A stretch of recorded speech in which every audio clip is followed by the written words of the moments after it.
ఒక చిన్న డౌట్ దీనికి వచ్చాక అడుగుతున్నాను నిన్ను. శంకర్ అనే ఒక వ్యక్తి నాకు దాదాపు 10 ఏళ్ళ నుంచి తెలుసు.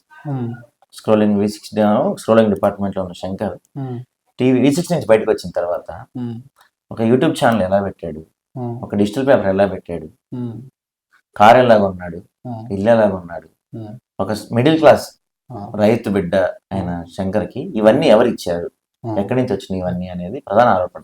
ఓకే, నీకు అన్నింటికి సమాధానం వస్తుంది సార్. 2018లో నేను బయటకు వెళ్ళిన. ఓకే, 2018లో బయటకు వెళ్ళిన. V6 లో 2012 నుంచి 18 దాకా పనిచేసాను. 18 డిసెంబర్ దాకా పనిచేసాను. అంటే 6 సంవత్సరాలు కదా. 6 సంవత్సరాలు నా PF ఎంతో వచ్చి ఉంటుంది, గ్రాట్యుటీ వచ్చి ఉంటుంది, నా గ్రాట్యుటీ వచ్చి ఉంటుంది. నా మిస్సెస్ కి నా మ్యారేజ్ అయినప్పుడు దగ్గర దగ్గర ఒక 20 తులాలు బంగారం పెట్టారు. ఆ బంగారం ఉండి ఉంటుంది.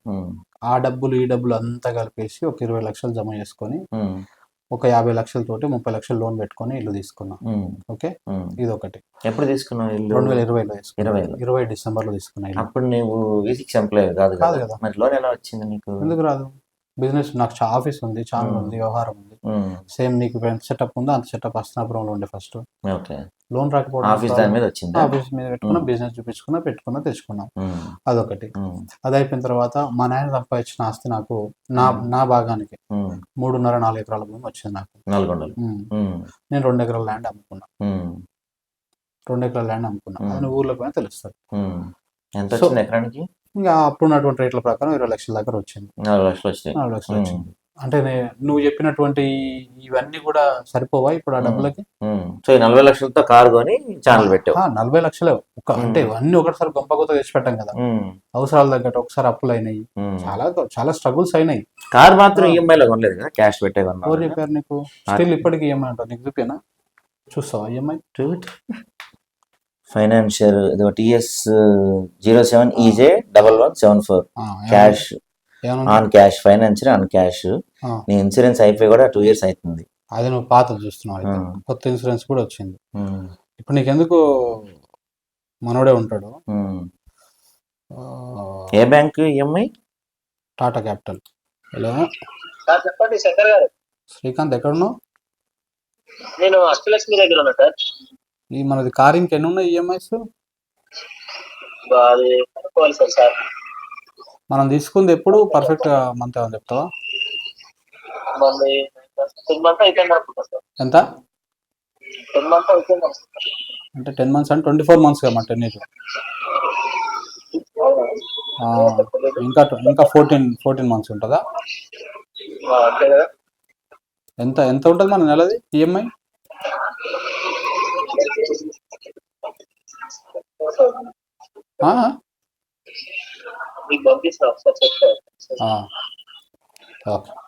చూసి కదా 10 months అయిందా కార్ తీసుకొని నువ్వు? మళ్ళీ రీఫైనాన్స్ కూడా చేసుకున్నా. అంటే ఫైనాన్స్ తీసుకున్నా కూడా మళ్ళీ రీఫైనాన్స్ ఎందుకు చేసుకుంటాం? అవసరం ఉంటేనే కదా, నీడ్ ఉంటేనే కదా. ఎందుకు రీఫైనాన్స్ చేసుకున్నా? అంతకు ముందు పైన ఆఫీస్ ఉండే, ఇక్కడ నుంచి ఎల్బీ నగర్ మూవ్ అయినప్పుడు ఇప్పటికి నాకు అక్కడ మూవ్ అయ్యి కూడా 8-9 నెలలు అవుతుంది అంతే. ఎల్బీ నగర్ మూవ్ అయ్యి డబ్బులు అవసరం చెప్పేసి మళ్ళీ యూజ్డ్ కార్ లోన్ పెట్టి 4 lakhs తీసుకున్నా. ఎలా సరిపోతుందమ్మా ఇప్పుడు నేను చాలా ఎలిగేషన్ చేసిన సార్. ఇప్పుడు అవన్నీ నేను నీకు సమాధానం చెప్పకపోతే బాగుండదు. అంటే ఎట్లా వచ్చినాయి డబ్బులు, ఏడుకలు వచ్చినాయి, ఇల్లు ఎట్లా వచ్చింది, ఏది వచ్చింది అనేది. ప్రతి నెల ఇంటికి 45,000-50,000 రూపాయలు EMI కడతా. ఇంటికి 24,000 రూపాయలు కార్ EMI కడతా. ఓకేనా?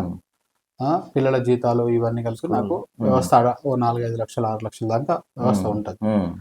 సో చాలా స్ట్రగుల్స్ అయ్యి వ్యవస్థ నడిపించుకుంటూ వస్తుంది. అంటే నీకు ఆఫీస్ రెంట్లు గానీ సాలరీస్ గానీ ఒక 5-6 లక్షలు వస్తుంది ఈజీగా. ఇంటి ఖర్చులో 1,00,000 రూపాయలు, 7 లక్షలు నెలకి నీకు కావాలి. 6 నుంచి 7 లక్షలు సరిపోతాయి. యూట్యూబ్ నుంచి నీకు మహా వస్తే 1,00,000 కూడా లేదు, ఒక 2-3 లక్షలు ఈజీగా యూట్యూబ్ నుంచి వస్తుంది ప్రతి నెల. మనం ప్రైవేట్ మార్కెట్ చేస్తుంటాము, ఇట్లాంటివన్నీ చేస్తాము. అంటే అది అప్పుడు. సో ఇప్పుడు నాకు ఎలక్షన్స్ బిఫోర్ ఒక 2-3 months నుంచి కొంచెం రీచ్ పెరిగింది బాగా. ఫేస్బుక్ రెవెన్యూ వస్తుంది, వెబ్సైట్ రెవెన్యూ వస్తుంది, యూట్యూబ్ రెవెన్యూ వస్తుంది. ఇవన్నీ కొంత సమకూర్చుకుంటున్నాను. అటు ఇటు మహా అయితే నెలకు మనకు అటు ఇటు లాస్ట్ లో 1,00,000-2 లక్షల రూపాయల డిఫరెన్సెస్ వస్తున్నాయి. ఆ దానికోసం ఇప్పుడు నా దగ్గర పనిచేసే మిత్రులందరూ నీకు తెలిసే ఉంటాను. లింగస్వామి నీకు తెలిసిన మిత్రుడే, మిగతా మిత్రులు మన సతీష్ నీకు తెలిసిన మిత్రుడే, ఇట్లా మనకు తెలిసిన మిత్రులే ఉంటారు. నువ్వు వాళ్ళని కూడా ఒకసారి క్రాస్ చెక్ చేయి. శంకర్ ఎప్పుడైనా నీకు లేట్గా సాలరీ ఇస్తాడా? ఇస్తాడు. ఎందుకు ఇస్తాడు? వాళ్ళకి పెద్ద సాలరీలు ఉంటాయి, నా దగ్గర డబ్బులు లేనప్పుడు లేకపోతే ఇబ్బంది ఉన్నప్పుడు ఆపుకొని ఒక నెలకు 2 నెలలకు అటు ఇటు అడ్జస్ట్మెంట్ చేసి ఇస్తూ ఉంటాం. వచ్చినప్పుడు రానప్పుడు వ్యవహారం నడిచినట్టుగా ఇట్లా నడిపిస్తూ ఉంటాం. ఏదైతే చిన్న స్థాయి ఉద్యోగులు ఉంటారో 15,000 20,000 పిల్లలు, వాళ్ళకు రెంట్లు కట్టుకోవడానికి ఇట్లా ఉంటారు, వాళ్ళకి మటుకు వచ్చిన డబ్బులు వచ్చినట్టు వెంటనే డిస్ట్రిబ్యూట్ చేస్తూ ఉంటాం. ఇక్కడ అది అక్కడ పోయినాక అయినటువంటి కొంత ఫినాన్షియల్. అదే ఇక్కడ ఉంటే నాకు రెంట్ లేదు, ఇక్కడ ఉంటే నాకు ఎక్స్టర్నల్ ఖర్చు లేదు, ట్రాన్స్పోర్ట్ ఖర్చు లేదు. మొన్న లాస్ట్ మార్చ్ వరకు ఇక్కడే ఉన్నా నేను. అంటే ఇంకా 1 ఇయర్ కాలే అటు పోయి, మార్చ్ వరకు ఇక్కడే ఉన్నా. కరోనా తర్వాత ఎప్పుడైతే నేను ఇల్లు తీసుకున్నానో ఇంకా నాకు బయట కిరాయిలు ఇవన్నీ ఎందుకు, ఈఎంఐకి ఎట్లా ఉంటుంది నెలకి, పైన కట్టుకుందాం అని చెప్పేసి ఒక 2 లక్షలు పెట్టి పైన రూమ్ లేసి ఆఫీస్ సెటప్ చేసుకొని పైన ఇప్పుడు పైకి వెళ్ళినా కనపడుతుంది. సో అట్లా మేనేజ్ చేసుకుంటూ వచ్చిన. ఓ స్టేజ్ లో ఇబ్బందులు పడ్డాం ఫైనాన్షియల్ గా, అసలు వద్దు ఈ వ్యవస్థ వద్దు, మొత్తానికి మళ్ళీ పోయి ఉద్యోగాలు చేసుకోవాలి అని చెప్పేసి అనుకున్నాం. మధ్యలో కరోనా టైంలో లిటిల్ బిట్ ఒక 1 మంత్ 2 మంత్స్ TV9 లో మళ్ళీ జాబ్ చేసిన.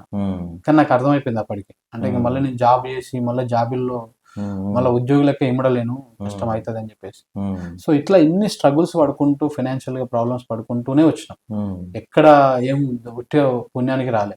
నువ్వు మా ఊరికి పోయినా కానీ శంకర్ ల్యాండ్ అమ్మకుండా అమ్మలేదా, రోడ్డు మీద ల్యాండ్ అమ్ముకున్న మా అయ్య సంపాదించింది. దేనికోసం అమ్ముకున్నాం? ఇంకే దేనికి? ఇప్పుడు మా ఇంట్లో ఎవరైనా పెళ్లికి ఎదిగిన పిల్లలు లేరు, ఆడపిల్లలు, వాళ్ళ పెళ్లిళ్ళు చేసి అప్లైనే కాదు, వ్యవస్థను నడుపుతున్నాము, సమాజంలో ఉన్నాము, కొంత అప్పు అయింది, కొంత స్ట్రగుల్ అయినాము, 30-40 వేల జీతం వదిలేసుకుని వచ్చిన బయటికి.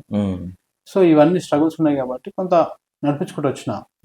నా మిత్రులు నాతో మాట్లాడిన వాళ్ళందరూ, నువ్వు ఎందుకు కింద గూగుల్ పేలు ఫోన్ పేలు పెట్టావు, ఎట్లా వస్తున్నాయి నీకు పైసలు? నాకు అడుక్కోవడం ఇష్టం ఉండదు, నాకు ఉంది మై సంపాదించిన ఆస్తి ఉంది, కష్టపడే శక్తి ఉంది, చూద్దాం ఆ ఆస్తులన్నీ కరిగిపోయిన రోజు ఆ రోజు ఆలోచన చేద్దాం, ఇప్పటిదానికైతే ఇంకా నేను అట్లాంటి ప్రయత్నం చేయను అని చెప్పేసి. సో ఇప్పుడు నీ ప్రశ్నకి సమాధానం దొరికిందని నేను అనుకుంటున్నాను. అంటే ఇప్పటికీ నేను అద్భుతంగా లాభాల్లో ఉన్నాను చెప్పుకుంటాను. నువ్వు నీ వెనకాల బీరో ఓపెన్ చేసి వస్తే 10 రూపాయలు దొరకవు నీకు, అది చెప్తున్నాను. క్యాష్ ఓవర్ పెట్టుకుంటున్నారు అకౌంట్ లో అయినా సార్, ఇదైనా నీకు ఫోన్ పే గూగుల్ పే ఇస్తా, ఏదైనా ఇస్తా, అకౌంట్ లో అయినా మహా అయితే 10,000 15,000 20,000. ఇంట్లో పిల్లలు ఉన్నారు కాబట్టి ఆ మాత్రం పెట్టుకుంటా ఉంటాం, అంతకు మించి పెద్దగా ఎక్కువ కనపడేది పరిస్థితులు ఉండవు. ఏదో వ్యవస్థను నడపాలి. నాకు ఈ ప్రాంతం మీద ఉన్నటువంటి మక్కువ కావచ్చు, ఈ జర్నలిజం మీద ఉన్నటువంటి ఫ్యాషన్ కావచ్చు, మనం నడపాలి. మనల్ని నమ్ముకుని 10 కుటుంబాలు ఉన్నాయి, 10 మంది కూరలు పనిచేస్తా ఉన్నారు, బయట నుంచి లోపల నుంచి అంతా కలిపి 50 మంది దాకా మన దగ్గర అదైతా ఉన్నారు. ఇన్ హౌస్ లో 24 మంది పనిచేస్తారు, బయట ఫీల్డ్ లో చాలా మంది ఉంటారు. సో మనం నమ్ముకొని ఎన్ని కుటుంబాలు ఉన్నాయి, వాళ్ళ జీవనాధారం. మనం ఎట్టి పరిస్థితుల్లో వెనక బ్యాక్ స్టెప్ వేస్తే అందరూ కొలాప్స్ అయిపోతాం, అంత ఆగమవుతాం అన్నటువంటి ఒక తాపత్రయము ఈ ప్రాంతం మీద ఉన్నటువంటి ఇంట్రెస్ట్ తప్ప ఇంకొకటి ఏం లేదు.